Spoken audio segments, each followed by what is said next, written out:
I know I mentioned what the story method is, but in this video, I want to explain it more in detail so you fully understand what the story method is and how it works. So let's get started.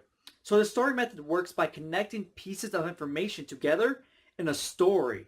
And that's because, say, if you forget a piece of information, well, the other pieces of information can help you trigger the missing one because everything is connected in the story. Now, usually people learn information by repeating it over and over and over and over again, but that doesn't really work because when you repeat something over and over and over, you're not really connecting the pieces of information together at all.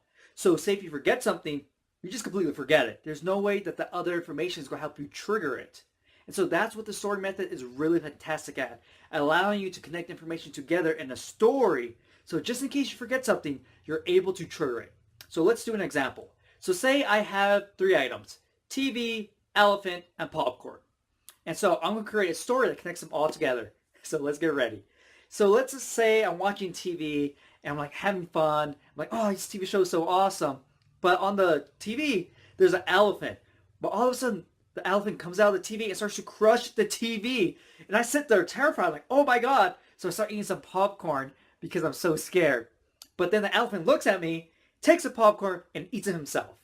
And so that's the story I created in order to connect those three items together. And so to recall the list, all I have to do is think of the first item. Like, okay, yeah, oh yeah, I was watching TV and there was an elephant on it, and then the elephant came out and started crushing the TV. That's right, elephant second. And then I got scared and started eating some popcorn. The elephant took the popcorn and ate it. That's right, the popcorn is number three. That's the last thing in the list.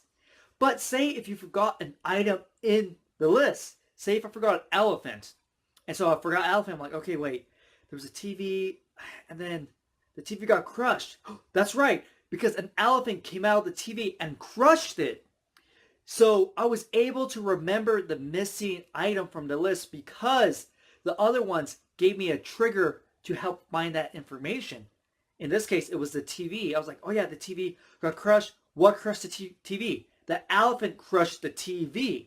And so that's why the story method is so amazing to use. It's a very basic, one of the simplest memory techniques out there, but it is super effective and really does help you learn information quickly. And in some of the videos, you can see me using the story method time and time again to learn all sorts of information, such as the 12 cranial nerves. And if you haven't seen that video, I'll include a link probably at the end of the video.